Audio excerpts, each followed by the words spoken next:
आज आपण बेसन पिठापासून बेसन पोळी बनवत आहोत। त्यासाठी इथं 4 चमचे बेसन पीठ घेतलेलं आहे। आता याला लागणारं साहित्य घेऊया। तर इथे मिक्सरच्या भांड्यामध्ये आपण 4-5 मिरच्या घेतलेल्या आहेत, 10-15 लसणाच्या पाकळ्या घेतलेल्या आहेत, 1 चमचा जिरं टाकलेलं आहे,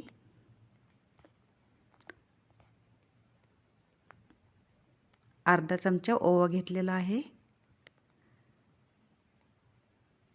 आणि इथं 1 चमचा मीठ घेतलेला आहे। हे सर्व आपल्याला बारीक करून घ्यायचं आहे।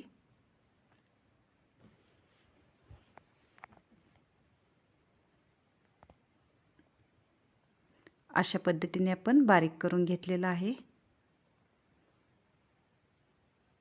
आता आपण हे पिठामध्ये टाकून घेऊ।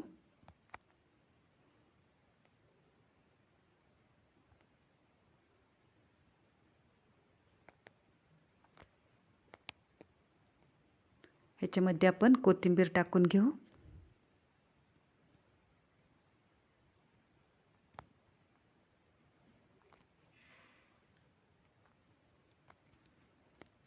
ह्याच्यामध्ये आपल्याला थोडं थोडं पाणी टाकून हे पीठ तयार करायचं आहे।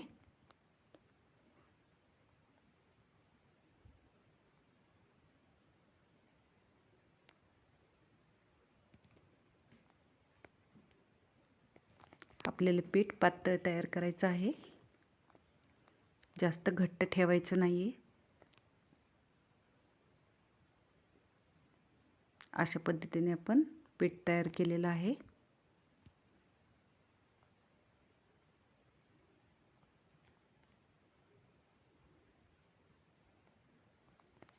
त्याला आता 5 मिनिटासाठी आपण झाकून ठेवू।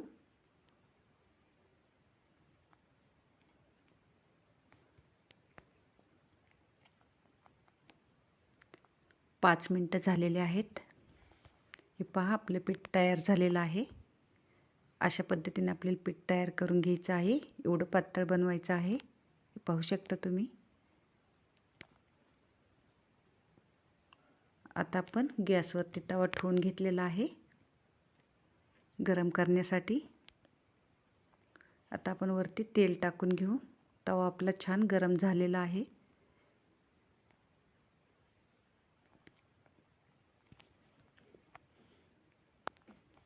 आता चमच्याच्या साहाय्याने आपल्याला ही पोळी टाकून घ्यायची आहे अशा पद्धतीने।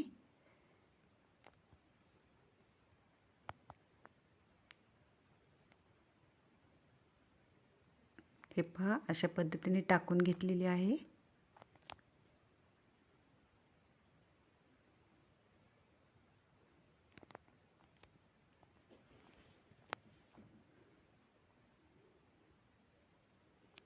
आता आपण ह्याच्यावरती तेल टाकून घेऊ।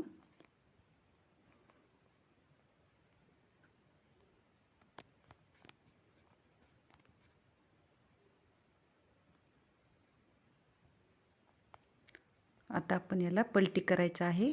आधी याच्या सर्व कडा मोकळ्या करायच्या आहेत आणि नंतरच हे पलटी करायचं आहे। अशा पद्धतीने हे पहा, अशा पद्धतीने आपली बेसन पोळी तयार झालेली आहे। ही भाकरी बरोबर, चपाती बरोबर खायला छान लागते।